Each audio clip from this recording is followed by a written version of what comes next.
Aha, the doors are shut. You can't escape now.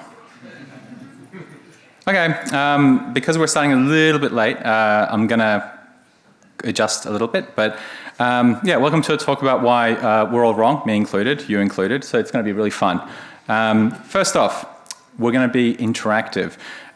Let's do a quick poll. So I'm going to put up statements. Raise your hand if you think it's a real reason. One of them is real. Let's see how good the room is. So why did Concord fail? Was it because the content was too generic? Does anyone think that? No? Wow. Everyone loved Concord. Was it because it was a full price game? No? Okay. Did you think the character designs were bad? Nah. This is a smart room. Okay, didn't fall for that one. Player retention. Content. Frequent updates, guns, skins, maps. You know, if you live ops game, is that what's keeping your players? Anyone with a hand up? No? How about events, seasons? Nope. Discounts, exclusive offers, free weekends? Nope.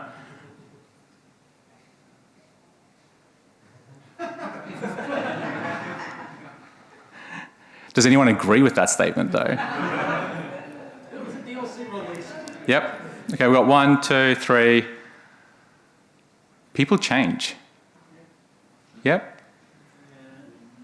Environments change. Environments change. Is it these guys? Are you all scared because your bosses are watching? Okay. So last year I made the mistake of not doing an intro, so I got cred checked quite a bit, and both here in South by Southwest. So this time I'm going to do the opposite. So my name's Emre. I've worked on 4 collaborated, advised, consulted, or provided services to all of these different companies and games across publishing, analytics, AI, game design, technical projects, scouting. Yeah, basically a whole bunch. So let's move on. This talk is structured in a way where it's about what we think and it's about what the data shows. So it's about what do we think causes success and failure in video games, and what does any type of analysis or research reveal about our opinions and how valid they may or may not be. It's also around, I think, the distinction between opinion and narratives compared to findings and evidence. So, first question, why did Concord fail? First, we need some background. So last year, I directed a research project into explaining why certain games succeed or fail, focusing on PvP, team-based online shooters, 24 games, anywhere from 2021 to 2024. And it included everyone from Escape from Tarkov, Rainbow Six Siege, Concord, Helldivers, basically 24 games to see, is there a way that we can explain what makes these games successful or not successful? So I'm not going to get into the methodology too much because it's real boring and nerdy, but we converted basically everyone's opinions and different narratives into a categorical form, and we also painfully mapped all the features of different games. So how many guns, how many maps, do you have gun customization, how much gun customization, can you earn currency in the game? Basically everything you can think of, we mapped it all out. So we have already systems that track numbers and metrics all across Steam and different platforms as well. We also track every patch note, update, announcement, discussion post, as well as every reply. Pretty much, if it exists, we codify it, we categorize it. It also means that we know what everyone's internal marketing kind of cycles, production cycles, and development cycles look like. So together, this allows us to see before and after events. So we can see when something happened that made a chart go up or chart go down, and then look at what people said before and after and what the impact on that may have been. So I built a system that kind of does tracking and codification of reviews and player sentiments and detect overlapping kind of patterns and things like that. Basically breaking down what people say into tiny little pieces so that we can extract something relevant for game development. Kind of what it looks like. Basically, it enables us not just to do like sentiment analysis, but drill down and understand reasons or hear what people are saying. And what that kind of means is that it means that for a group of related games, or like a group of games that share some sort of common pattern, we can try and rank, prioritize, break down what everyone said they liked and disliked about the group and see if there's anything common about them. Also because I don't know how to use word clouds and I don't know what they mean. So all these things together means that we are able to not just kind of see what games did well, why did they do well, but also what kind of patterns exist and if they share these patterns, or if there's anyone that stands out, anyone that doesn't stand out. So did people like all the maps in Destiny, or did people like the guns in the finals? Did all the games do anti-cheat really well? Is that like a common thing? And we counted across and we counted down. It was kind of like a scoring system or a criteria that we could apply. So we examined relationships between the scores and different metrics like, review counts, review ratios, player numbers. And for some of them, between 6, 12, 18 months, it actually explained quite a lot about why chart goes up, chart goes down. For the different nerds in here, relationship was found with statistical significance with a bunch of t-tests and p-values that show evidence of 6, 12-month explanation at 91% variation. So 24 games, chart goes up, chart goes down, 6 months, 8 months, 12 months. It accounts for explaining why it does that to a certain degree. Something that we found during that research gave us an idea that there could be a lot more to dig for. A bunch of stuff I'm going to skip because it's boring and it's nerd stuff, but it was a really long week. So the important part is basically this. We could see that features across games were not equal. Sometimes those features cause players to disproportionately get really upset, and sometimes if the features were not there, nobody cared about them, but something was there. So think of it like this.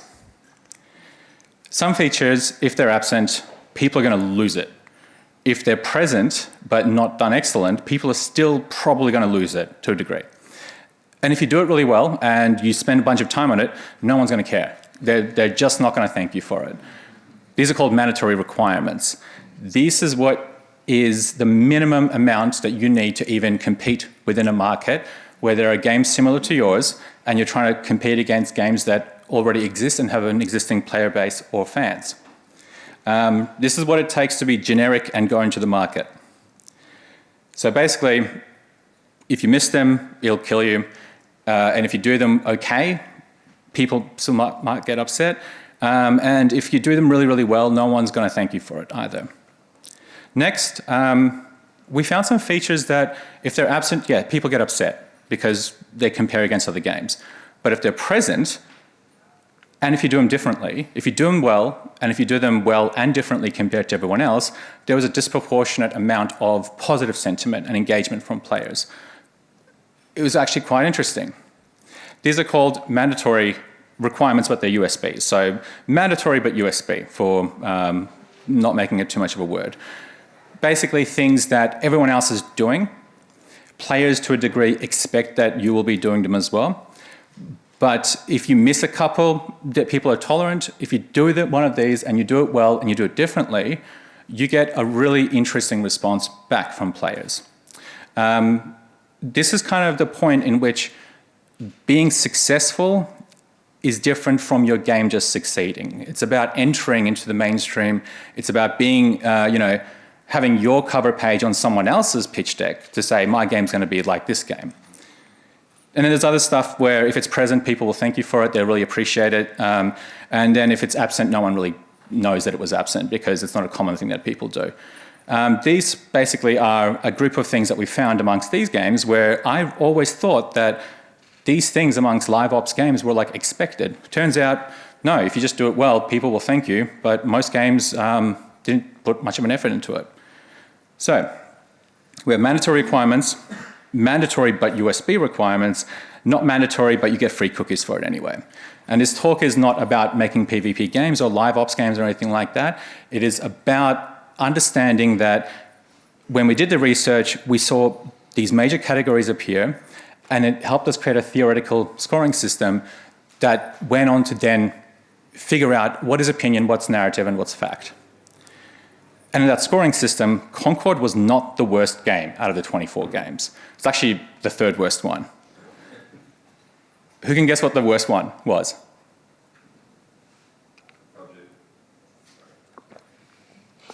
Go for it, man, yeah. I think it was a Battlefield or a Call of Duty that had lots of negative numbers on there. Hey. Good man. Yes. The launch wasn't great. Okay, and everyone had an opinion about it, about why the launch didn't do well. But opinions and player sentiments are not the same thing. Opinions are why did people think something failed. Player sentiments are describing why they did not like the game. So we focus on one less than the other. We want to know why people didn't like the game. So we applied this criteria system, and we thought, okay, well, how much of these things are actually impactful? How much are they going to explain? Because we're testing out a theory. It's a hypothetical framework. Did it even check out? We all know that the launch didn't do well, and obviously everyone knows about the player counts and all that kind of stuff. But a bunch of stuff happened after everyone forgot about Battlefield or stopped reporting on it. There's a bunch of spikes, a bunch of revivals, trend reversals that happened, but the numbers still look bad, right? They actually don't tell the full story by themselves, because Battlefield went from less than 10% review ratio, or percentage of positive reviews, to over 70% in this time period. So something interesting happened. Why didn't it die? And it doesn't look like a story of failure when you think about it, right? Because, yeah, the launch was bad and the game did not come out in a great shape, but we missed the part where someone or something caused players to reverse their opinion and consider it to be an okay, pretty decent game as well. So how did it actually recover?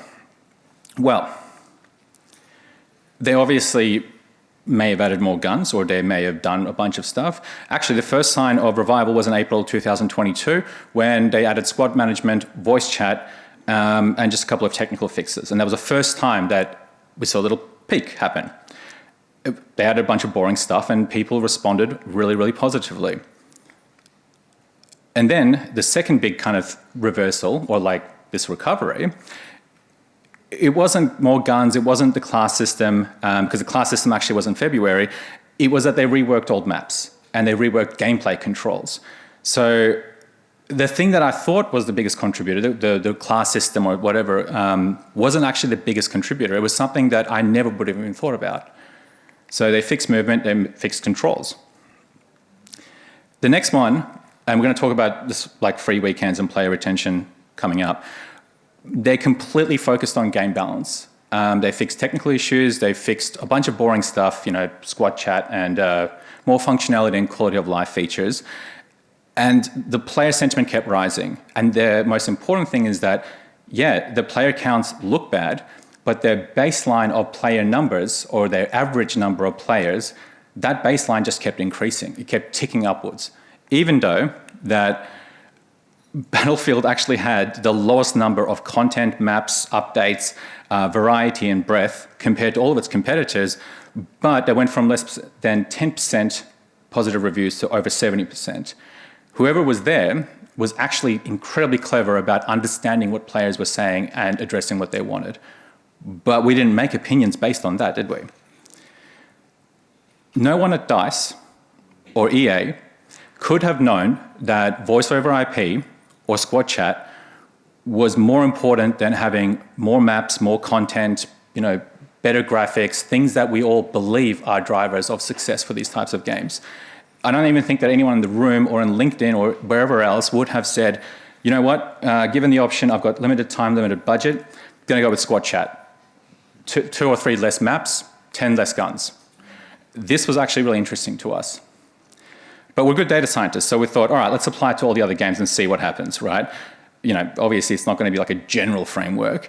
So everywhere we looked, we kept finding explanations to things or challenges to our opinions and our narratives as well. So for example, who knows Escape from Tarkov? That's a lot of people, okay. Can anyone tell me about when they think the cheating kind of scandal, the wiggle thing happened? Like a general date. Was it this year, last year?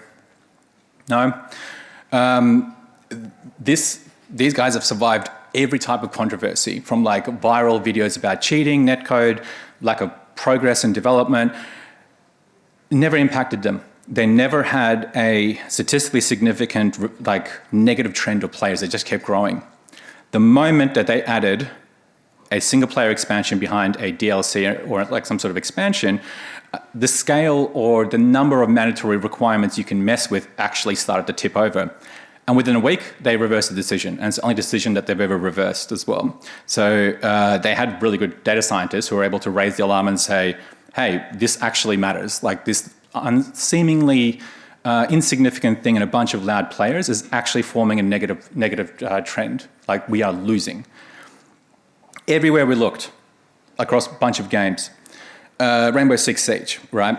Despite all the new content, free weekends, new events, seasons, 100+ operators, maps, guns, none of them actually mattered because players wanted anti-cheat fixed.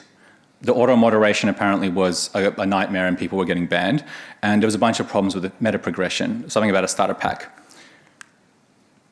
Addressing those things alone actually accounted for a massive reversal in the way that players felt about the game, and it was reflected across a whole bunch of other metrics as well.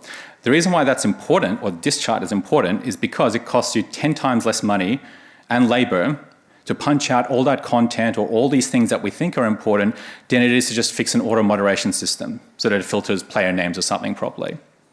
So, why did Concord fail? Was it because it was Concord, or was it because it made mistakes that other games did? So, we had a look. We mapped every player and press review to that criteria, not just at a high level, but we went over it line by line. We basically mapped every paragraph and every sentence into different forms of that criteria to kind of figure out what are people saying about it. We actually made a scoring system for the press and journalists as well to see how on the money are they with, compared to what the players are saying. The people, -5. The press, -5. Turns out they're actually really good at their jobs. So there we go, there's a myth busted. But they all dislike the same thing. And across especially mandatory requirements, there was actually significant alignment of people saying, we all dislike it for these reasons. And they map very closely to the predictors that we thought would potentially kill a game if you miss 1 or 2 out of 4 or 5. So, something was up with fair pricing, something was up with the MTX and shop value, teamwork and social features, and something was up with the variation of game modes. So, was it because the genre was too crowded? Well, we looked at all the other releases as well. Turns out that, hey, there's a lot of games that actually came out around the same time that are competitors or similar to Concord. Was it because it was full retail price? So it turns out it's actually not too uncommon for games to come out with full retail price. And we also checked for inflation, by the way. It was not uncommon for games to ship with a lack of PvE or single-player game modes as well. Was it the MTX model? So it turns out some games do earnable premium currency, some games don't do it, some games do it very generously. Okay, well, everyone kind of seems like they're very, very similar. But 2 games on that list.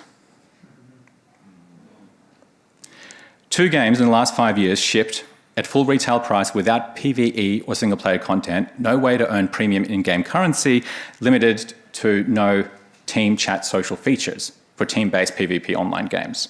So, why did Concord fail?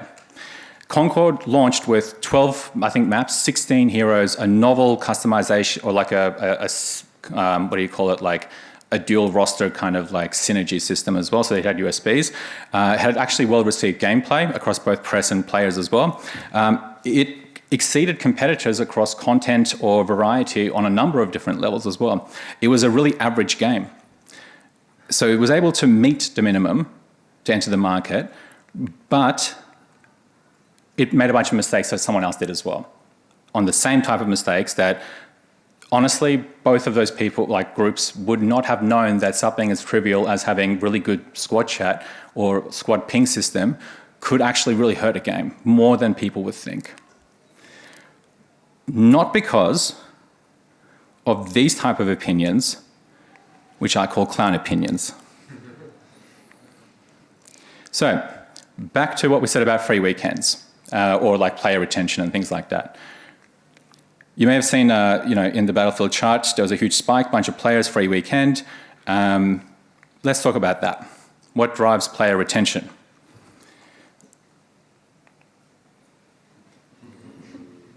Does anyone know about the big drop in player numbers for Helldivers 2 at launch? Did anyone hear about it? Yep, cool, great. Does anyone think that that big number the drop was normal by any chance? Because all big games or popular games, they drop naturally over time. Yes, yep, that's very, very fair. We did the maths, so it turns out it wasn't normal. Because a rate of 12% loss of players is actually considered normal. A rate of 68% is not considered to be normal. So something happened. And does anyone have an idea of what could have killed that launch? Some event. Yeah? Was it the PlayStation login thing? Yeah. Was it that? Does anyone know when that happened? Can you point to it on the chart? Yeah, just general area.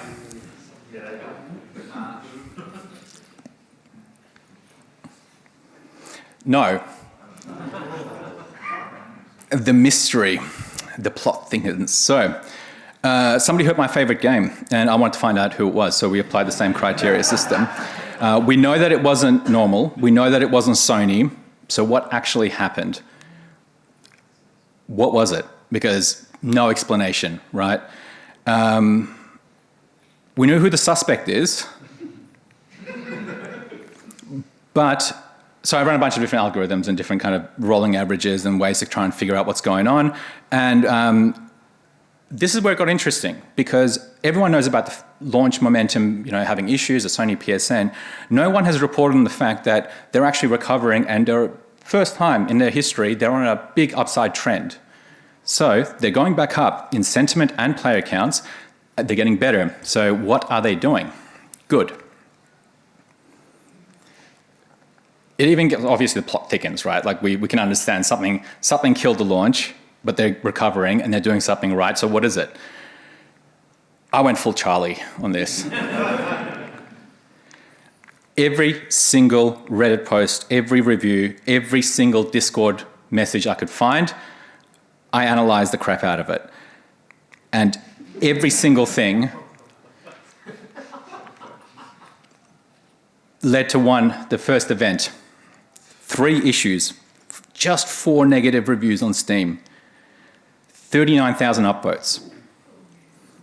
The number of people that represents in terms of engagement, if you think 1 out of 5 people will actually hit the upvote button, it's a lot. So what was it?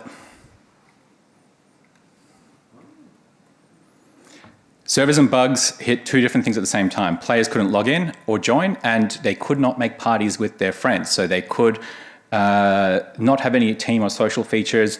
The bugs were causing them to lose progress, which meant that you'd play for 40 minutes and then you'd not get rewards, or your progress would just reset. The anti-cheat, that was weird though, because who actually cares about anti-cheat? So they care, apparently. On the list of mandatory requirements, anti-cheat was actually a massive predictor. Who would have guessed? So you would not believe what Arrowhead, what they did next in response to all of this. So we know what killed the launch, and now we want to know what was their response. They announced that they're going to release less content, less frequently, less in scope, because they want to go ahead and focus on technical fixes. And it was the first time that we actually saw the first little bit of the line where that average actually flattened out. So at that very moment, the bleeding stopped. But let's go deeper. Let's really look at this. So this is where it stops, right? Sign of hope. But the period after the servers obviously was quite rocky. And we also can see on this chart that some stuff didn't go down well. So what happened? What happened over here? 2 issues, only 5 Reddit posts.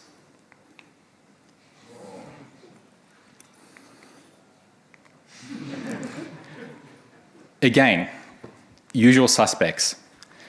gun balance, and the fact that they nerfed a gun that was a paid weapon. So they basically broke the contract with players about perceived value or fair pricing. Fix 3, break 2, you get player rage. Worse than the Sony PSN scandal. So statistically speaking, the nerf to the Eruptor, I think it was, actually caused more of a decline in player retention than the Sony PSN.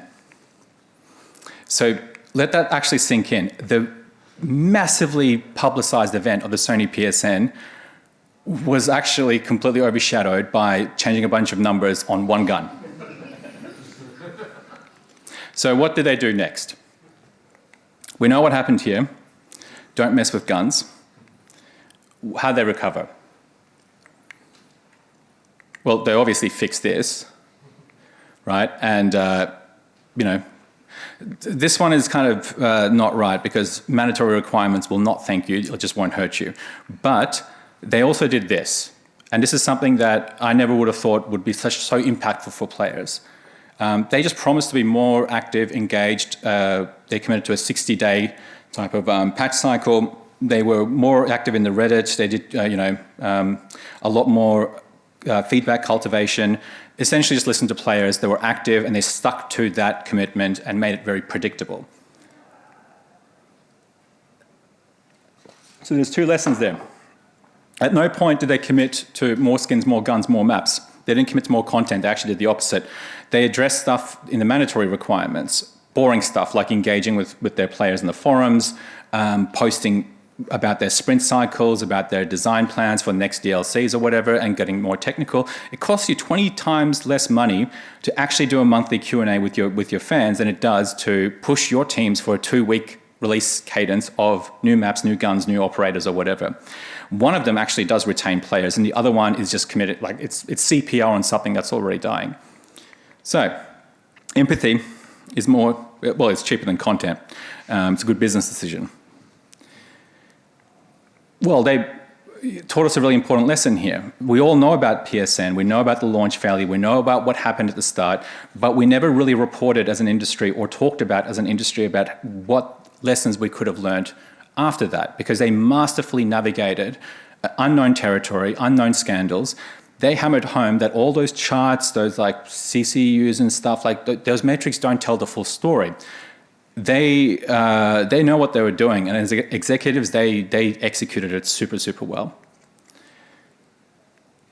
And speaking of executives, we've got the next thing, which is, and we can keep this brief because last year I did a talk that was covering one of the reasons as to why this type of opinion occurred. Basically, genres and audiences change over time, we thought. But over 10 years, when we looked at all the different genres and copies sold in different metrics, they're all uniform. They all sell the same, really. There's no real statistically significant difference when you look at them at a high level. And we explained as to why people thought this at a wider industry scale. It's because when you filter games by primary tag, you end up with a couple of games appearing in the same sample. Now, you might think, well, how bad could that really be? But if your studio is getting advice about player trends, what players care about, what's happening in the market, and you're looking at these things and you're being told that the RTS game that you want to make, don't make it. Shooters, strategy, action, aim for PvP, esports. We all basically know, I think, where this is going, but we are all, as an industry, we're not stupid. We listen to smart people and we look at those charts and we say, well, this all makes sense. This explains everything. A lot of numbers, a lot of maths, chart go down, RTS is dead. That actually extends to people in executive and leadership positions as well. And that's a myth that I wanted to kind of address, is that these people don't care. These people are following a very simple logic, which is when you're making a game, you go and see experts, you go and seek out advice. You get, you understand what market trends are because you're not a data scientist. That's how you end up with this. But when you take into account that, RTS games didn't die because there was no such thing as a genre of strategy games that's composed of Counter-Strike and Dawn of War or Age of Empires next to each other, you end up with one of the most wishlisted games that is actually a classical RTS game. And the important part that no one's really talking about is that, yeah, these studios make mistakes, but they learn from those mistakes. And then they adapt and they engage and they carry those lessons forward and they get really, really successful. But this wasn't an accident. Anyone could have told you, if they did proper sampling, that RTS is a very viable and lucrative market. The key thing here that we don't talk about as an industry is that people who succeed after failure. And that's really important, right? Because we all listen to the same opinions on trends and audiences. We all look at the same charts and we all look at the same case studies, watch the same videos. But the important part about it is that bad opinions and bad advice in the industry can lead to a lot of failures. Even the analysis and like the analytics that we rely on. But why is that actually important to people here? And that's kind of an area that I think is more relevant after all this. So our research didn't just bust a bunch of myths as it went.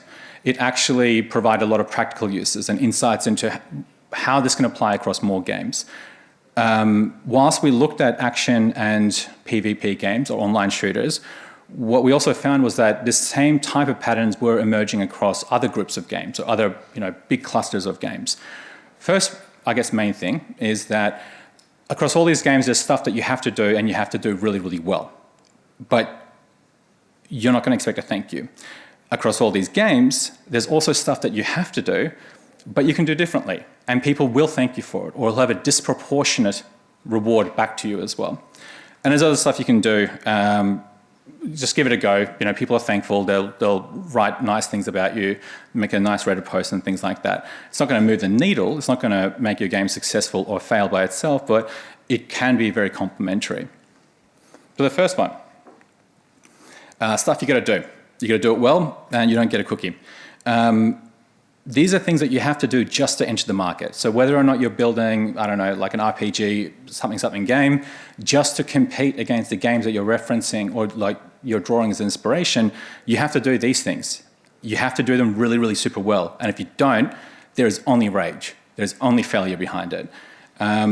It was fascinating to see how even the games that I never thought were having problems, someone tweaked something in like the anti-cheat system, players lose their minds, right? And I never would have thought like anti-cheat was something that was a huge driver. And these type of drivers exist across all sorts of games and all archetypes of games. But doing them by themselves, as in getting them all done, excellent, nailing them 100%, that's not enough to succeed. This is the minimum that you do to enter and to compete, but you're at the start line. You haven't even started running yet. They're only enough to prevent failure at release.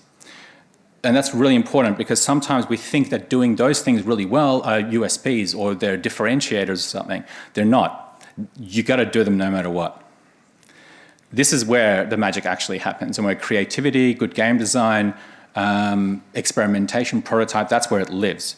You don't get to subvert the idea of anti-cheat in a live ops action, team-based game because no one is going to thank you for doing that.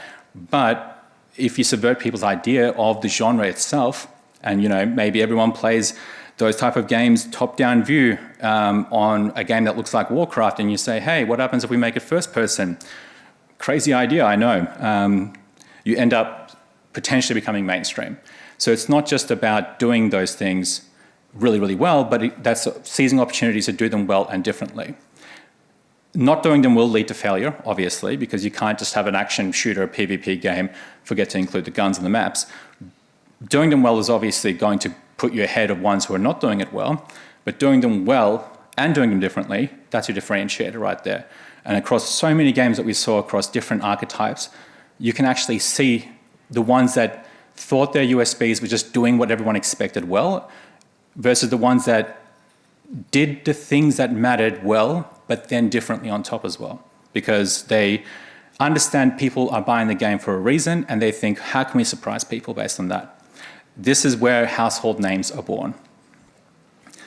The stuff you can do and at least try, like talking to your players, doing AMAs, engaging with them. It's just free points, really. Like no one cares if you don't do it, sure, but if you do it, you do build a relationship. not enough to sustain a studio or sustain a game, but it's literally just free real estate. So, time-wise, we may... Oh yeah, cool. So we'll have 10 minutes for QA. I guess the closing takeaway points there is that we tell a lot of developers, especially us as an industry, we talk a lot about this narrow definition of success and failure, but we don't talk about how success and failure are things that are adaptive over time. And those metrics, those numbers, player counts, review ratios, they don't really define what success is. Opinions about failure, they rarely stick around to see how it all works out. So we all know about bad launches, we know about bad games, we know about X and Y, but did anyone stick around to say, well, how did they come up from that? And that's a really important point, because we have thousands of lessons about why games fail, how to make your game succeed on release, or how to do X, how to do Y, but within the games that we think failed, if we look at their numbers or if we look at how they're doing today, there is thousands of lessons in there about how to survive and thrive after failure. And those lessons are free. Those lessons you can roll into what you're building and prevent things that are preventable as well. It's hidden brilliance, basically. Like these developers, these studios, or people around them, they're not dumb at all because they clawed their way back from a catastrophe. And that's really important, but we don't really talk about it because we move on. But going back retrospectively and looking at these games, your competitors or your,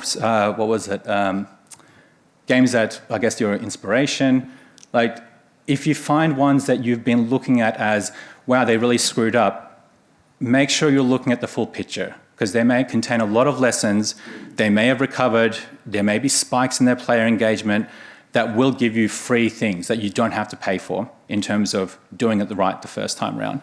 Because they may save your game one day, or give you tools in navigating when something doesn't go well. I think we're dead on being able to go on to QA. So I don't use social media, so I'm not very contactable, but it means that whenever there's an opportunity for QA, I tend to give it maybe 5-10 minutes than usual. I already see a hand coming up. But yeah, any question, go for it. Looking at the story of Battlefield 2042, it reminded me a lot of the story behind Cyberpunk and No Man's Sky. Yep. Do you think we're going to see more of these sorts of games getting resurrected more in the future as things go along? Like, is this a trend? I mean, Cyberpunk recovered because they just stuck to the script of we all thought that it was a lack of RPG mechanics or this and that. They didn't add more RPG mechanics. What they did was they fixed a whole bunch of technical issues. They fixed, movement, gameplay issues. They addressed things that would not appear on a shareholder's presentation as being, look at what we have, look at, they instead committed to it. And I think it's because there is a part of our industry that's getting really, really good at understanding why things went wrong, but then committing to fixing it as well.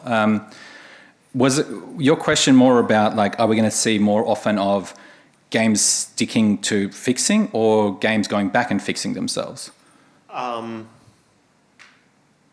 Games that started with a disastrous launch, but then succeeding after the fact. Oh, absolutely. I think so. Because it's getting much easier, I think, for developers to, or studios to commit to those things. Like Battlefield, like EA, if it was a soulless corporation, they hung in there for a long time. They never pushed any more content to try and make money out of it.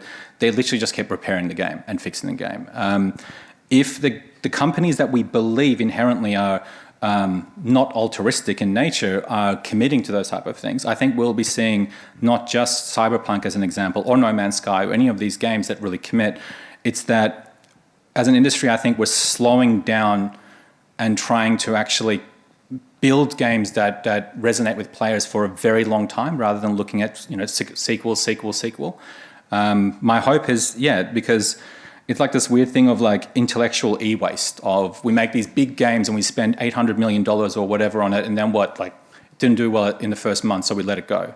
The opposite of that is there is no one that could say Cyberpunk is a bad game right now. It's probably one of the best RPG action games in terms of its specific archetype, but they had to slog it through, and arguably a lot of that stuff was preventable. And I think as an industry, as we mature in terms of how we analyze these things, those lessons are becoming less opaque and easier to address. Or I hope, you know.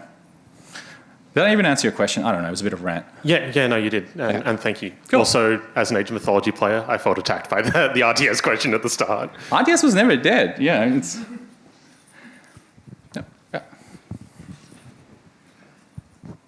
You used anti-cheat as sort of an example of you have to do this, but no one loves you for doing it well, like you can only screw up here. Yep. But earlier you also sort of nodded towards Valorant doing something different in this regards. Do you have any elaborations?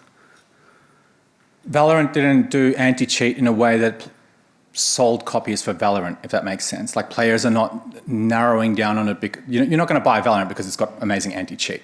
Turns out that because Helldivers had kernel level anti-cheat, that you end up with 27,000 upvoted Steam review or Reddit post about it. So it's not that, you know, they didn't actually do something too different from much older games in terms of how they addressed anti-cheat and I guess, you know, forms of moderation. It's more that it is not enough of a differentiator to move the needle.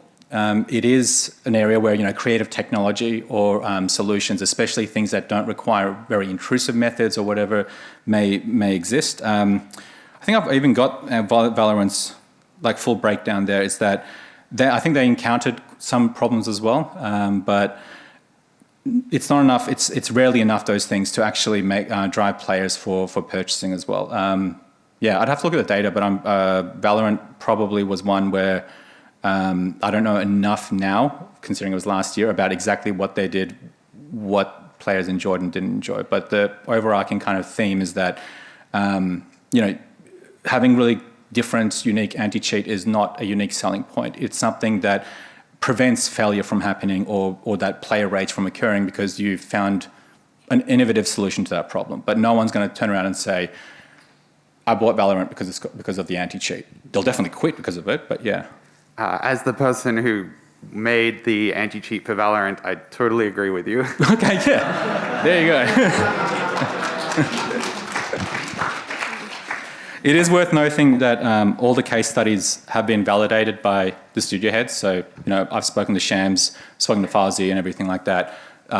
Here, the comment about none of you would have picked squad chat over maps was exactly what happened in the boardroom. And the reason why I get so angry about seeing those stupid YouTube videos is because one person in that room literally screamed at them to say, well, not literally, I don't know if he screamed, but said, trust me, you need to have VoIP and squad chat. And they were like, nah, who cares about that?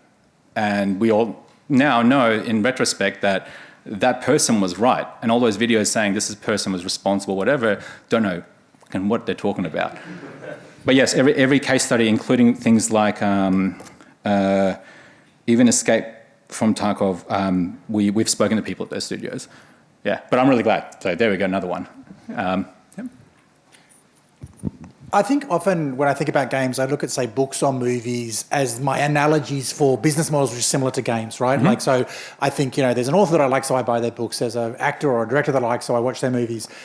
But neither of those two things have that long-term return investment. You don't see authors releasing, here's Rev 2 of The Hobbit, and I fixed that bit that you hated, right? Like, you know, so what industry should we be looking at as games to understand what those long-term business models look like? Because it sounds like books and movies are less good analogies to these kinds of games that work with the audience for a long time and repair the IP to make it, you know, more and more attractive to the audience. What can you think of an industry that does do that well that you think we should be modelling games on? Yeah, books and movies. No, we do. We retcon them. How many times has Spider-Man's backstory changed? Look at Games Workshop's codexes for their IP. They retcon a whole bunch over time. They actually, so a lot of these sequels, especially with the origin stories, they patch based on player feedback audience feedback, force of habit. Even with books as well. Books change over time, especially with sequels, like, you know, obviously adaptations or the way that they get appropriated as an estate, especially for historical IP. That's a different matter, but they do change with the times. And the easiest kind of like, you know, way to kind of look at those business models would probably be Games Workshop, because they release a lot of books, they release a lot of codexes, they also have a tabletop game, they have miniatures, they also have a game IP. They retcon a lot So characters that had an entire novel, back in the day about doing X, didn't happen. It was a dream. Disney, Star Wars, right? They basically retconned an entire part of the IP out. Something about the planet-eating dudes. I don't really know much about it, but they just went, no, all of this stuff didn't happen. It was just, Chewbacca had a dream. It is prevalent because these companies, they understand that, there are either improvements to be made or decisions that were made with creativity that didn't land well with viewers, readers, players at the time. They don't really remain, especially really big IPs in books and film, they don't remain static. The only reason why I say that is because I don't actually know what the origin of any of the Marvel heroes are because they change every 3 years or something like that. That's not to say, that's wrong with what you said. It's that it actually maps very closely to this talk of like, we need to look at the big window. Yeah. Yes, thank you. Unfortunately, that's all the time we have. Oh. Sorry. Thank you.